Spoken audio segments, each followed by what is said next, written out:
And we're live. Dan, I'll hand it off to you. Thanks, Miles. So welcome, everybody. This is a mentorship team meeting, and today we are graciously joined by several representatives from the moderation team, and just catching everybody up where we are in the mentorship process. The groups kicked off. We have sent out a invitation to the world, stating that we're running a mentorship program, that we're going to be helping folks engage with the Node.js project and provide support on that. We've got a lot of positive responses. Nearly 500 total folks, and we've begun directing those folks to the medium that we selected as our primary communication channel, Node Slackers, Slack. It's community Slack managed by Justin, who was invited, but he didn't make it. Justin Jordan Harbrand of Airbnb is an active admin there, and I was just added this past week as an admin to be able to support the expected and the expected onslaught that did come into that Slack. As we began to set that up and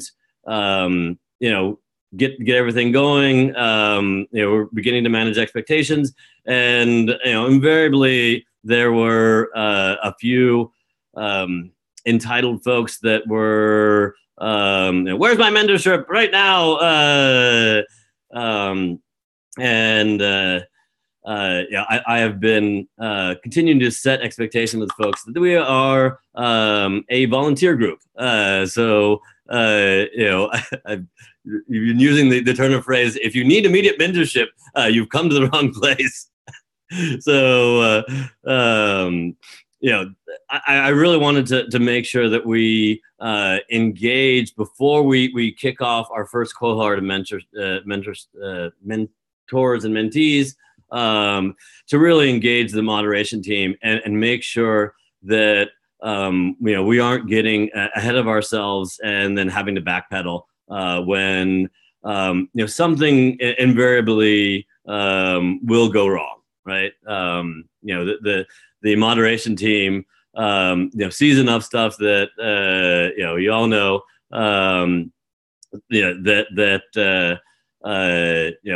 there are folks that come through the project and don't always have the best intention.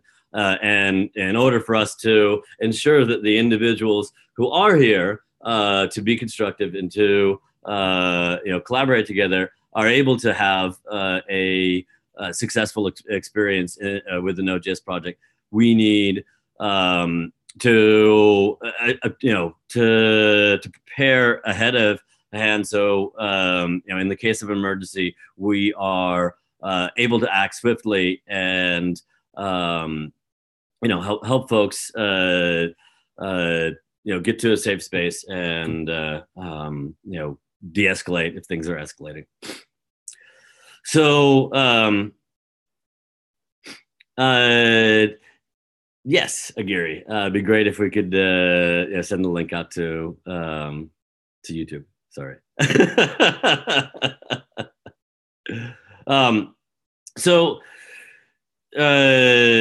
Our request to the moderation team is not come moderate our thing, though.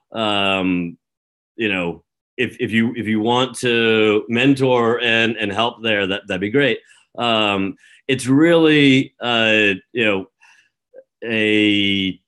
information gathering process, and from there, we've already Aguirre has begun to pull together a subgroup of the folks that are volunteering. So we have a lot of people that are volunteering. This is a very mentor minded group.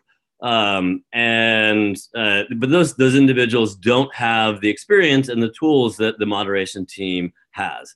So my thought process here is reach out to the moderation team, see how we best can serve this new platform without becoming an additional burden to that team. Maybe the moderation team in the process gets more team members, and we begin to model how we're gonna how we could potentially moderate this channel, and we can have a meaningful discussion around how we have safe exit routes for folks that may get into a situation in mentorship where something's not right. So Ryan and Forrest, I'd love to get your thoughts on that, and sort of build some bridges here and see how that could work. Dan, you mentioned, or I think I read that we've got mentors, and then we've also got kind of someone who's going to be overlooking a group of mentors. Is that right? Well, so the delineation that I want to make sure that everyone understands is there's the mentorship team, and then there's the mentors. So there's a team inside of the node.js project that is focused on facilitating this entire thing, we are not necessarily mentors, though. I personally am participating in the team, with the hope of being able to be both a mentee and a mentor in our group. But we got to bootstrap it somehow. So that's what I was attempting to articulate with that. Yeah, I guess I'm just thinking like. I see kind of two avenues where like understanding moderation and even like moderation.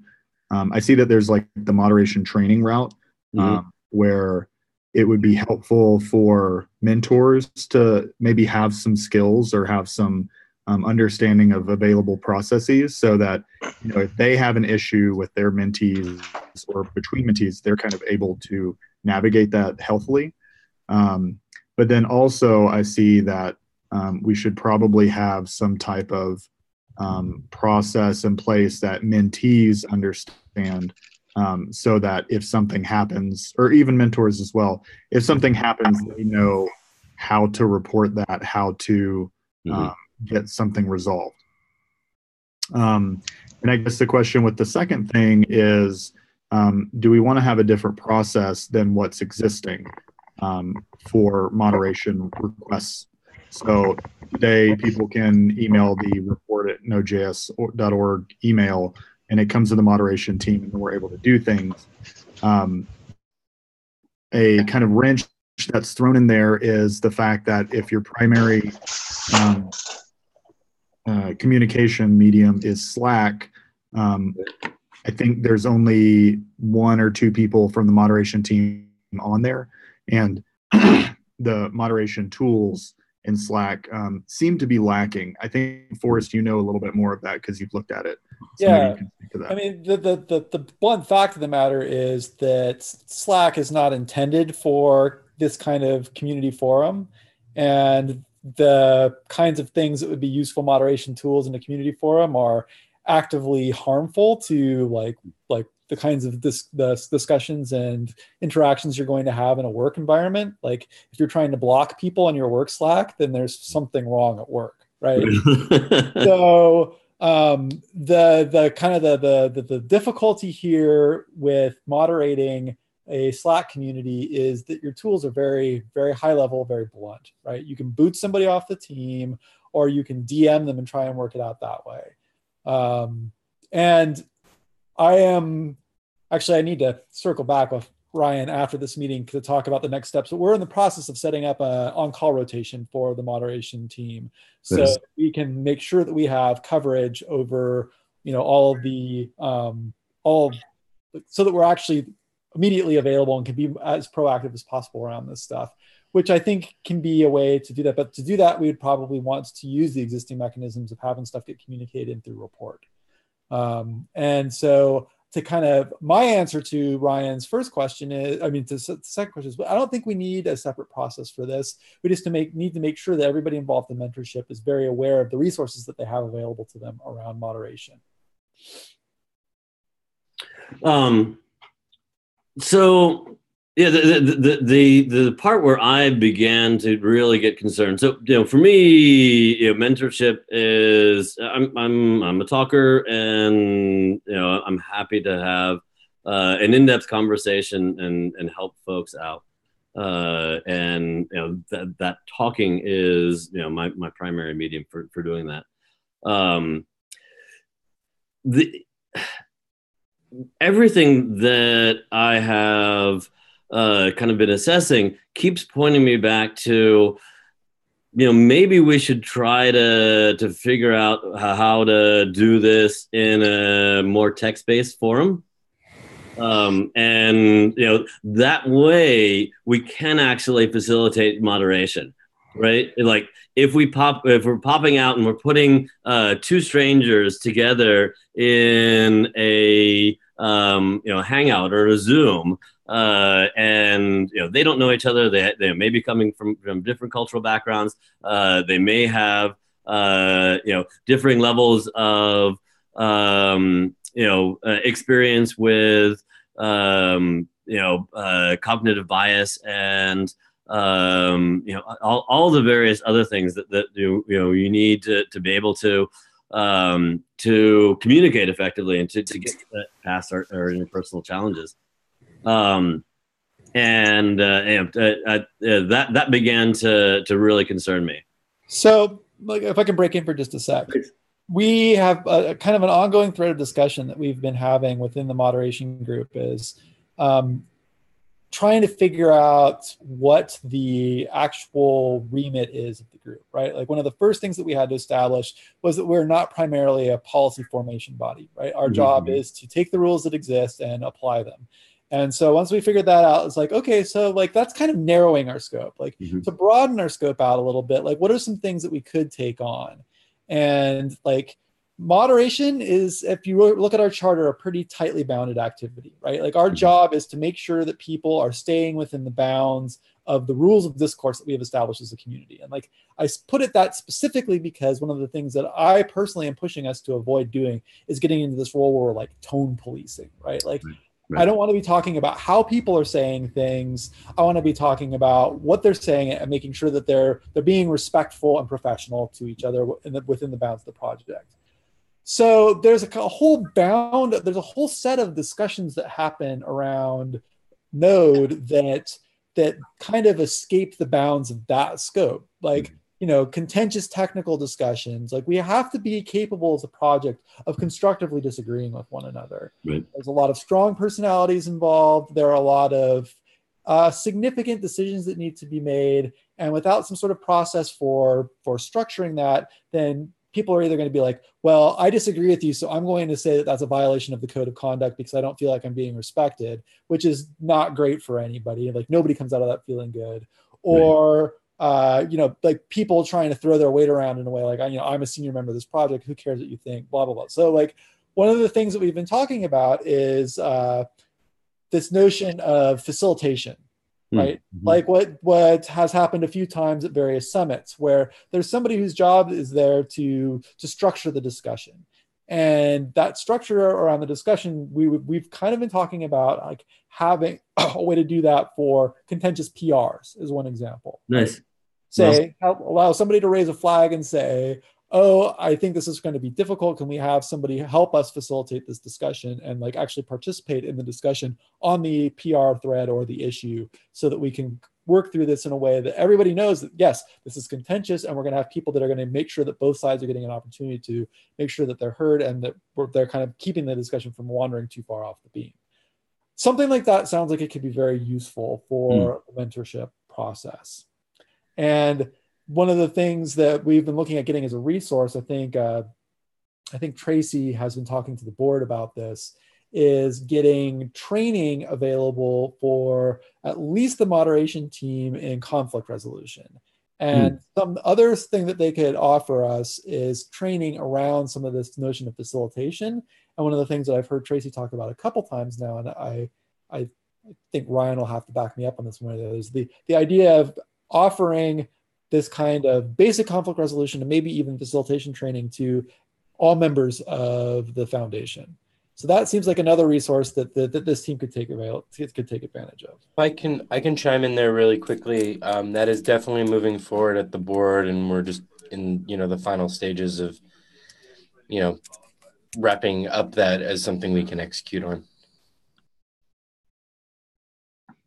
Great. Well, I have already latched onto the cognitive bias, PR that just landed in admin, and been passing that resource on to our mentors, just to establish a baseline. So far, the two major qualifications that I'm encouraging folks to go through is one, you're in agreement and aligned with our code of conduct, right? Baseline, acceptance criteria. That is how we're operating here, and our how we convey acceptable behavior, and then it's kind of backwards, but cognitive bias, on top of that, comes second. It really, honestly, it probably should come first. But if we need to have a conversation about the code of conduct, go to the cognitive bias training, and then come back and talk to us, basically. Hey, Dan, yeah. Quick question for you, and then just let me know if this is too much of a tangent. So you just mentioned kind of agreeing to the code of conduct as being entrance criteria for joining the mentorship program. Are there other entrance criteria for mentors or mentees at all? There is sorry. I'm just getting over a bit of a cold. There is, and it's a scoping criteria.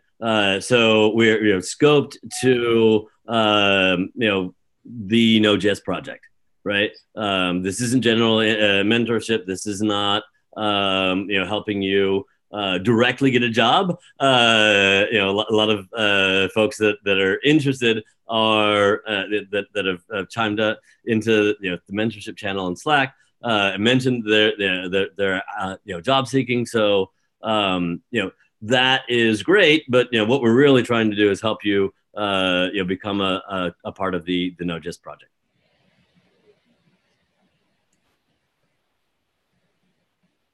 Does that make sense, Miles? Yep. Thank you very much. Mm-hmm. Yeah, I mean, so keeping it simple, and because we are scoped to the, I guess that there's a step before the code of conduct. Because we are scoped to the Node.js project, we are operating with the Node.js project's code of conduct, and to further your ability to operate within that. And to work effectively with folks, coming from lots of different backgrounds. The cognitive bias training resources, are okay. I don't have who's gone through those resources. Has anyone actually checked them out? They're okay. It's not what. I don't think it is what we as a community would put forth if we were to build community resources. But absent any other resources, I think it's a useful way of getting things started. And I think it's a nice way for us to not get lost in opinionating, right? These are not opinions. These are backed by science and social science, and we're helping folks deal with that. Hey, that's Justin. Okay, so far, based on the moderation, what I actually had in mind for the moderation, I was thinking if the moderation thing can take over the whole moderation process for the mentorship program, that is acting as watchdogs towards the mentors and the mentees relationship and all of those other stuff, then probably some mentors which has volunteered to be part of the program and also want to help facilitate, then instead of saying that they are mentorship moderators, we can say they are mentorship facilitators, in the sense that they are going to help us with the onboarding process, getting folks to know what you want to do and getting you to the right mentee. And I think that was the major purpose why I tried designing the mentorship directory, for mentees to be able to go through mentors' bio and know what they can offer if they're going to stick with a particular mentor or they want to switch over to a different mentor. Because from most of the comments I saw on Slack, most mentees are, will I say, more advanced than some registered mentors. And we won't want to match a mentee that is way more advanced in node.js project to someone that has less idea about what node.js is in general. So I was thinking if we can have a way of collecting what our mentors know in general, if they are already part of the Node.js project, probably a member of the Node.js Foundation, any of this stuff, and wants to their mentee to work towards a particular working group, then a mentee that has an interest in that particular working group can go with that particular mentor. So in that way, we have a proper streamline towards what we're doing. We'll have mentors or mentees complaining that a mentor does not know what he's doing because probably you are better than that particular mentor. So to avoid such scenarios, I would love if all the mentors can like submit in, will I say, a resume or will I say a form where they will also agree to the code of conduct that has been established by the Node.js Foundation. I won't want us to write a new code of conduct, but to stick with what we already have. Then if they agree to the COC, then giving us what they know, then we can start matching mentors and the mentee based on what the mentee wants to learn from the mentor. So that is like what I think would be very nice for us to start the whole mentorship moderators and mentorship facilitators and the whole mentorship process. I don't know what any other person thinks about that, but that's just my own opinion, I guess. A quick clarifying question about that. So you mentioned the scenario where mentees potentially have more experience than mentors. And I was curious if overall in the program, and my apologies if this has already been talked about, but are there specific parts in the project that mentors are expected to be focused on? And is there a minimum qualification for activity in the project to qualify as a mentor? For that, we've not actually, will I say, draft out a qualification for a mentor. That has not been done, but we wanted a community where everybody is able to participate. So even if you have basic knowledge of Node.js, like how to write an Express app, and you want to teach someone that, you're very, very much welcome. Then for the aspect of a mentee and a mentee having more experience, because I got in some DMs from some mentees where they were like, if they can have a subgroup or where some mentees can actually be mentors as also being mentee and also being a mentee.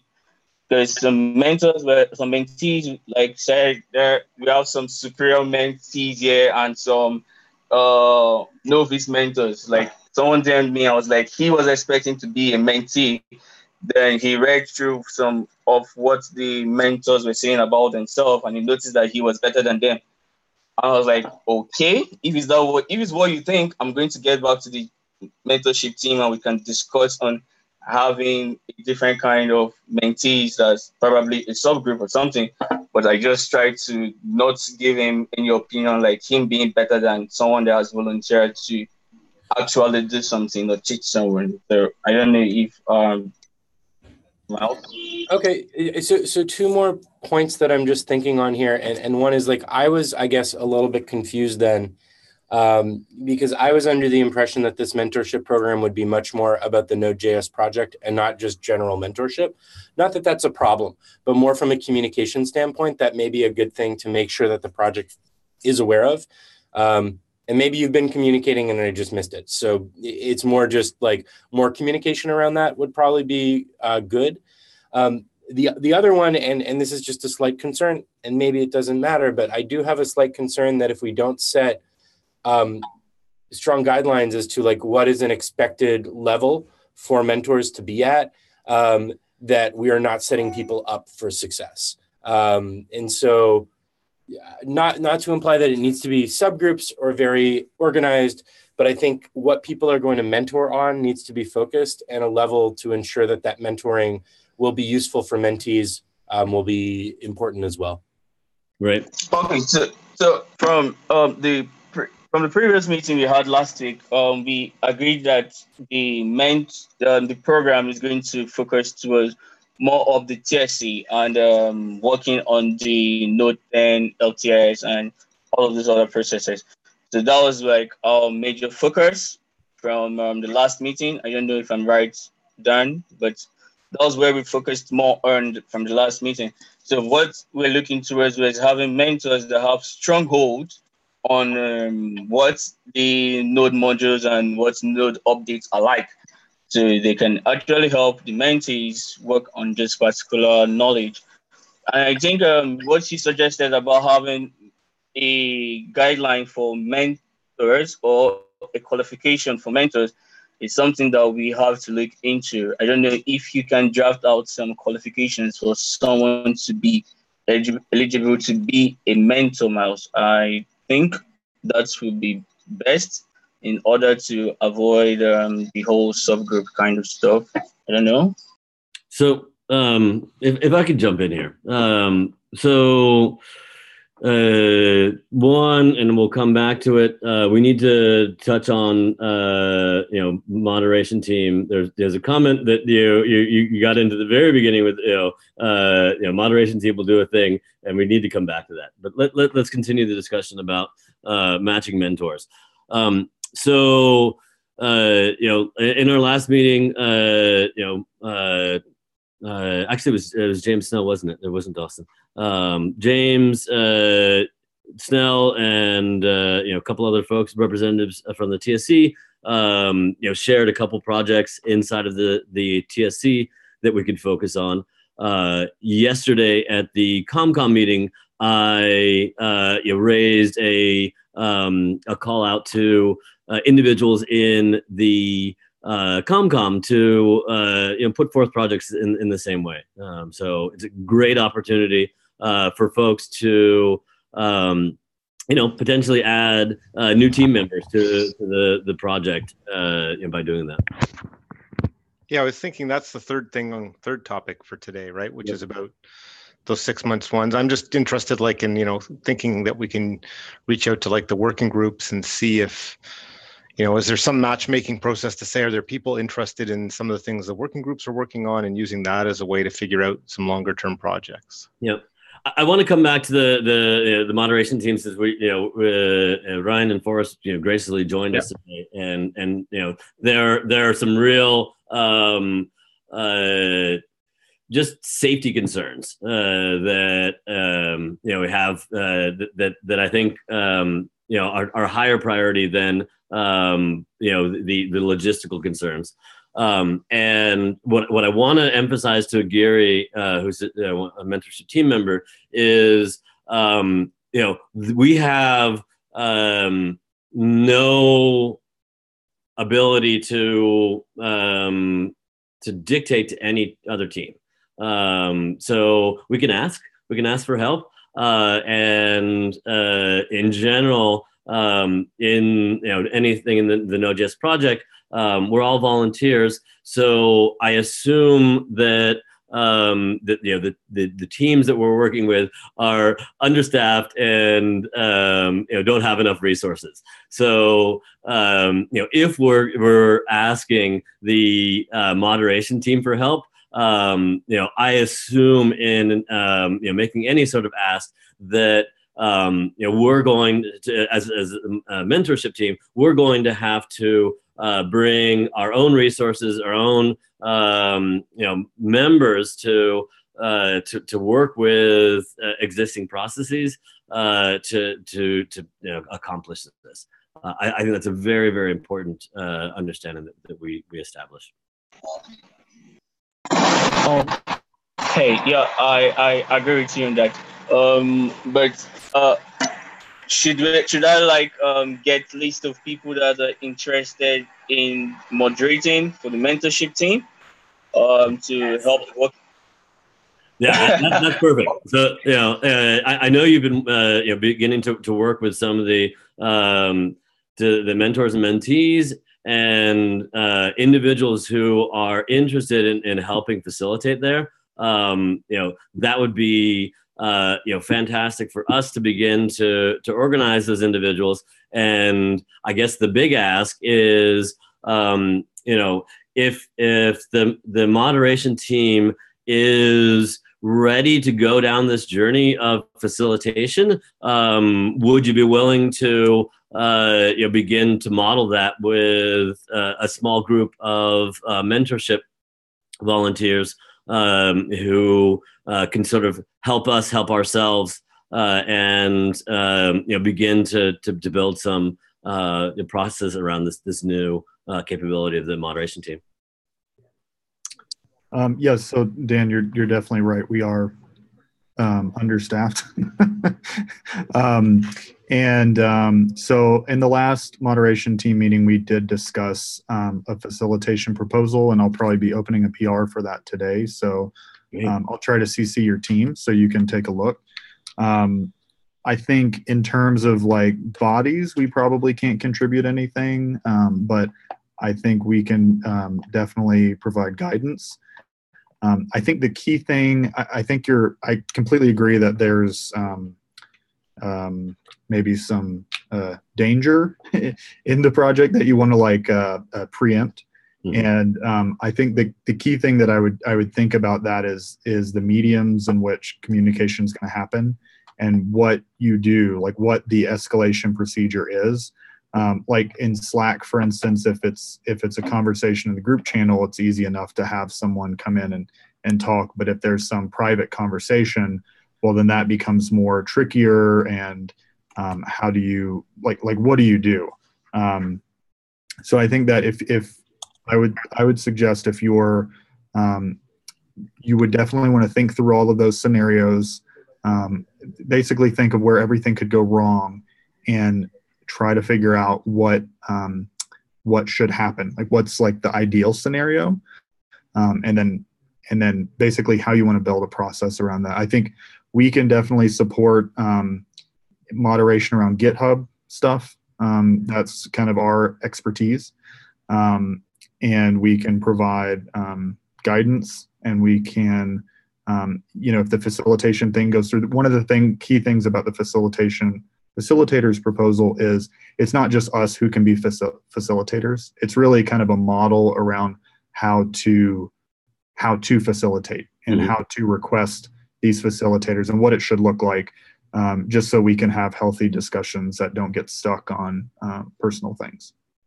And if I could jump in for just a sec. Sure. I think that one of the other things to kind of keep in mind is when you're structuring these mentorship, like when you're structuring the program and you're structuring the interactions and the process by which the mentorship occurs, there are things that you can do that will just sort of naturally bring it into the scope of the moderation team as it currently exists. And by that, I mean, if you are doing things in such a way that a large portion of the discussion is happening on GitHub mm-hmm. or happening in other venues over which we already have oversight, then you can take advantage of kind of the whole existing armature of the project around this. And to kind of flip that around, what I'm really kind of suggesting you not do is put too much of this stuff into forums that are difficult to moderate, whether that's, one-on-one voice chats, or using other mechanisms for tools like just spitballing. I'm not saying this is something anybody's actually done, but having a Discord team for mentorship, or having or Gitter or some other venue that we don't know about, right? Like that, if we can keep everybody, if we can kind of, as much as possible, take advantage of the existing processes and structures that we already have, that will act as a force multiplier for being able to get at the resources of the team. Because the problem with having us come in and kind of join with you, like Ryan said, is that I don't think any of us really have the time to do that, even if we wanted to. And maybe we do, maybe we don't want to, but beyond that, we don't really have the resources to do that. And to embed with that, that's a pretty heavy time commitment, even if we had all the time in the world. And so it's kind of better to think about we all are running short staff for a lot of this stuff. This is open source work. There's never enough bodies to go around and actually make all this stuff happen. So how can we actually kind of get an economy of scale using the tools that we already have available to us? Yep. Yeah, I think my biggest takeaway. Thank you, Forrest. My biggest takeaway is really, let's figure out the way in the first cohort to have a meaningful mentorship that can happen in an open forum on GitHub. I don't know if it's issue based or PR based. I kind of hate forcing this people process into GitHub, but it is that is the forum where we have the best resources, and it also realistically onboards folks into how we operate here in the Node.js project. Right, we're you're interested in becoming a part of this. Well, we spend a fair amount of our time in GitHub, collaborating together. So that is our primary forum, so my takeaway is mentorship team. We're gonna look at that and figure out how we can adapt the model that we've laid out into a GitHub-based workflow, and have Slack. Well, we've invited a lot of people to Slack, so we probably have to keep that going. Have that be a discussion space where folks can interact.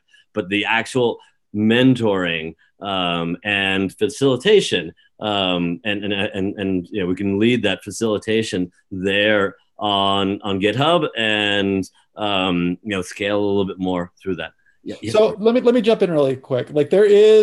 There is something that I've kind of learned through the years, which is that it's generally not a good idea to try and torque a tool to support something that it's not good for. Mm-hmm. It may very well be that GitHub is not a good way to try and structure a mentorship relationship.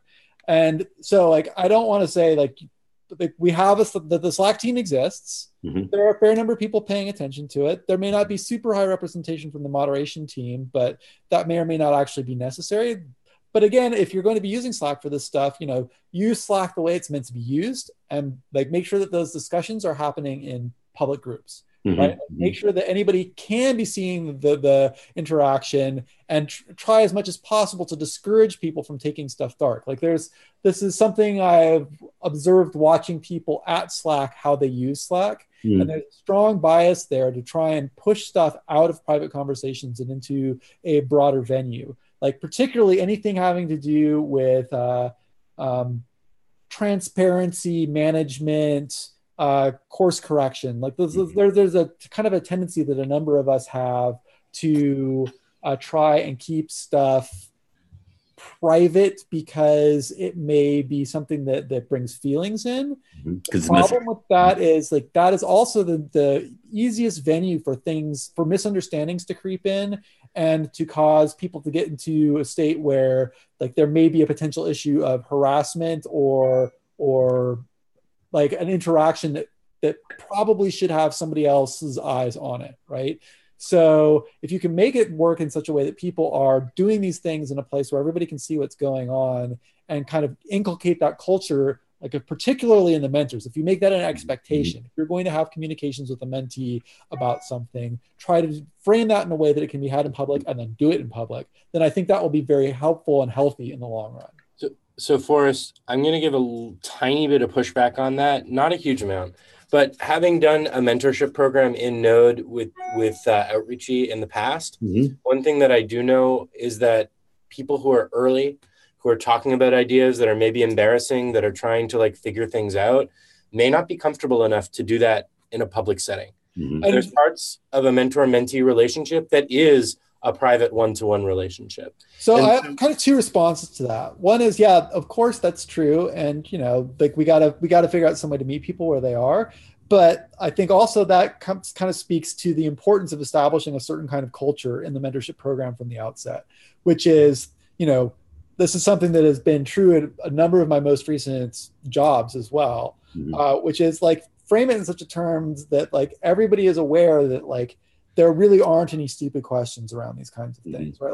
Like that is a big part of inclusion from my perspective, is making it clear that like, you know, as a mentor, you come in and you're like, there's a lot I don't know, right? Like you model a kind of willingness to learn, a willingness to kind of demonstrate the limits of your own understanding, to make clear that like the purpose of this is for everybody to get something out of it by learning stuff. And like, while I hear what you're saying, Miles, I also kind of have to push back against your pushback just a tiny little bit and say that like this is really kind of an important thing to get right around trust and safety, which is like, you need to make clear that like, how do I put this? Like, you have to structure the discourse in such a way that accountability is baked in. And when you are too supportive of people going private, like I've seen this happen just in countless communities where you wouldn't expect this kind of thing to happen at all. Like that creates an opportunity for people who are acting in bad faith to get in there and do stuff that can make people really uncomfortable.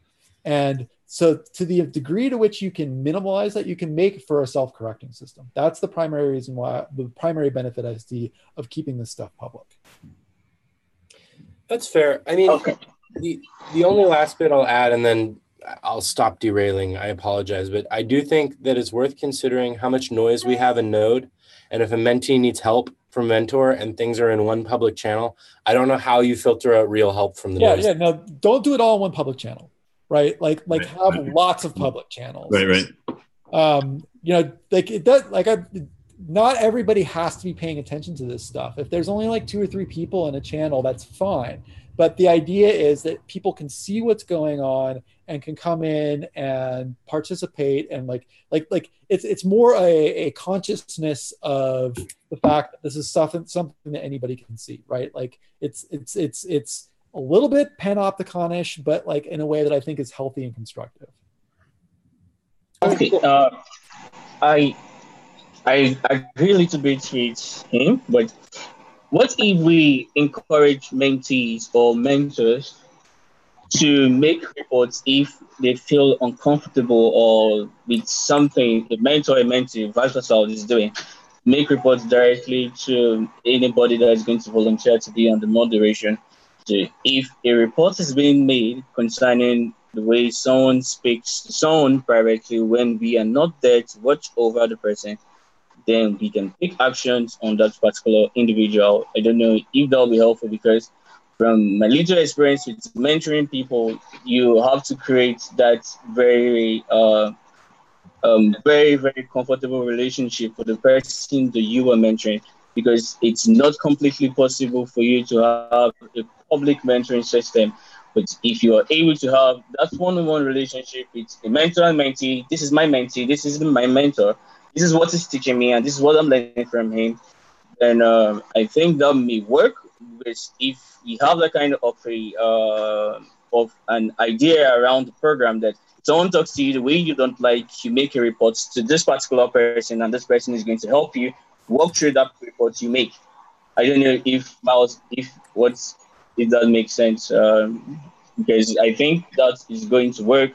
If people start making reports for themselves, then we take actions based on the reports they make.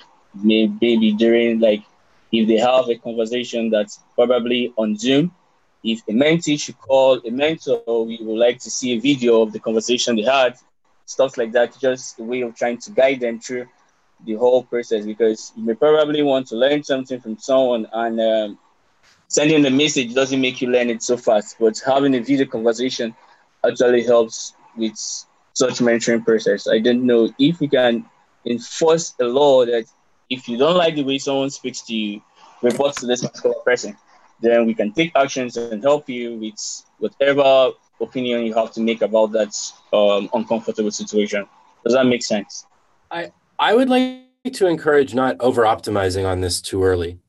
I mean, the project as a whole has run mentorship programs before. We have 500 plus collaborators across the whole project who have been working in all sorts of different groups.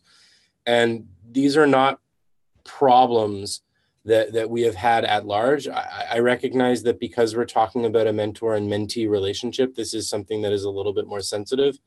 But I think a lot of this can be solved with clear projects, with really, really scoped success criteria, and with a good vetting process of the mentors coming in.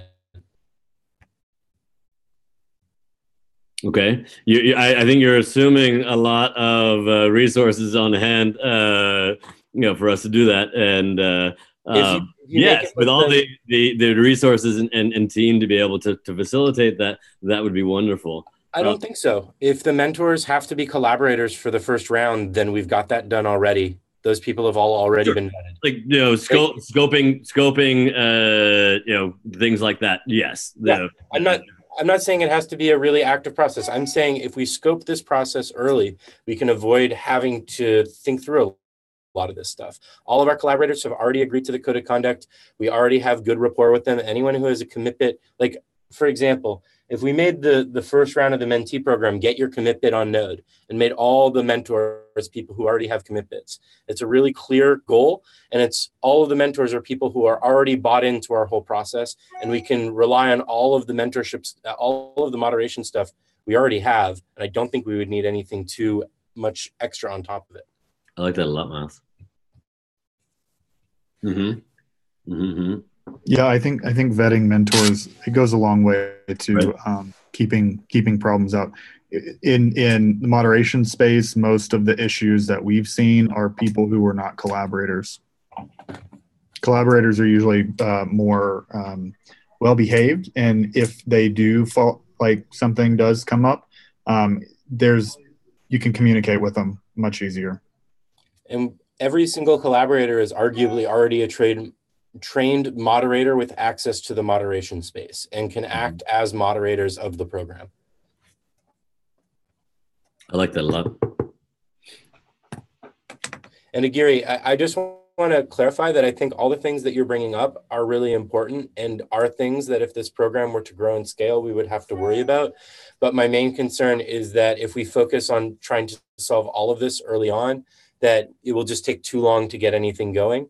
And that if we scope it really quickly to people that we know we won't have to worry about these problems with, or at the very least, we have a rapport with, we can kind of introduce those kinds of problems as we deal with them, which is less than ideal, obviously. But I myself have been at risk of overthinking everything personally and trying to codify stuff to a fault in the past. And it's things I've received pushback on. So I'm just trying to make sure that we set everything up for success and good velocity. Mm-hmm. And we're here. We're trying to learn, right? Like we're all trying to collectively build that process. Ben, you had some great comments in chat. I'd love to have you share that to everybody if you're in a position where you can share voice, because folks on the public record won't see the chat. Yeah, can you hear me? I was just saying that, maybe instead of thinking of the mentor-mentee relationship as a one-to-one relationship, if a mentor, had a group of 4 like-minded people who all were interested in, say, landing a pull request in the same part of the node code base, as an example. Maybe you could have that conversation in a more public place, but it's a group of 4 people, in a Slack channel or something with some moderation on top of it, rather than a more private one-on-one conversation, which I think is where Forrest is concerned about, having no oversight of what's happening. And I've seen that work really well. That's the approach taken at the mentorship thing I've been going to in Illinois every year. It's you end up with like a group of 4 or 5 students basically, and you work together on some like-minded thing, and it works quite well. And it's a good way to handle the fact that there's several hundred students and only a few dozen mentors. Mm-hmm.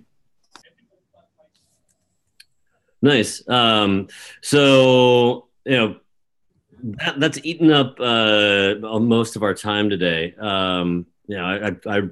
I'm sorry we didn't get to some of the other topics, but Miles and Forrest and Ryan, that framing of onboarding our mentors into the project and making sure that everybody that is mentoring in the program is a collaborator. That goes a long way, and the sort of gentle reminder that as much as possible we should be framing things in GitHub and working with our existing moderation tools is fantastic.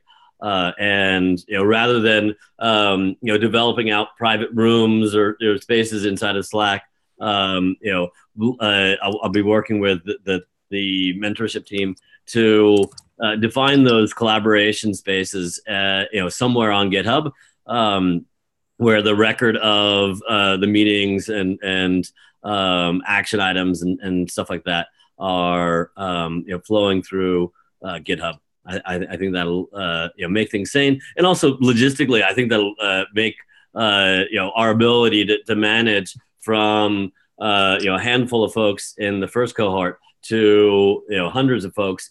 As folks have expressed interest, we need to be operating in an area where we can even just have the ability to manage that, and a bunch of private channels. With 5 or so team members, we're just far from being able to manage that. So I completely agree with you. So if we are going to onboard all mentors to be collaborators, should we concerning the node.js, if we can make use of that for mentors to do one of those tasks there and submit the pull request, then if the pull request is being met, then the mentor becomes a collaborator and is officially welcome into the program, right? Yep.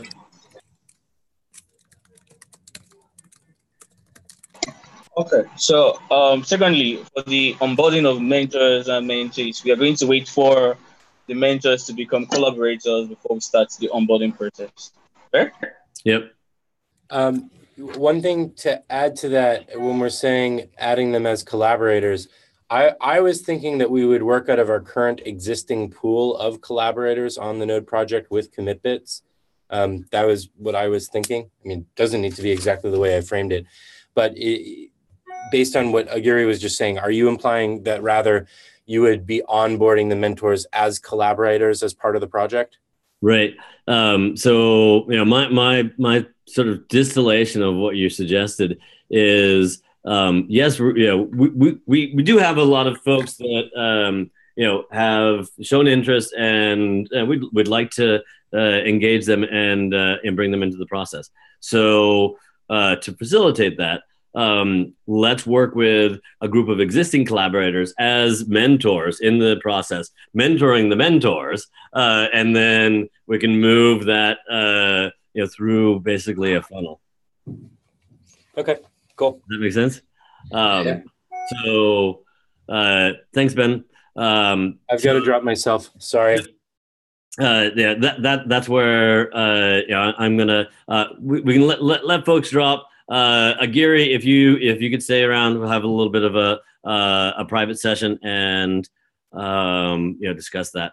I'm host, and I'm going to say goodbye to our YouTube folks. Thanks a lot for tuning in and listening to us develop out this program.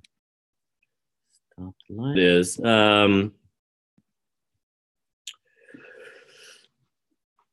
So I think we're still streaming.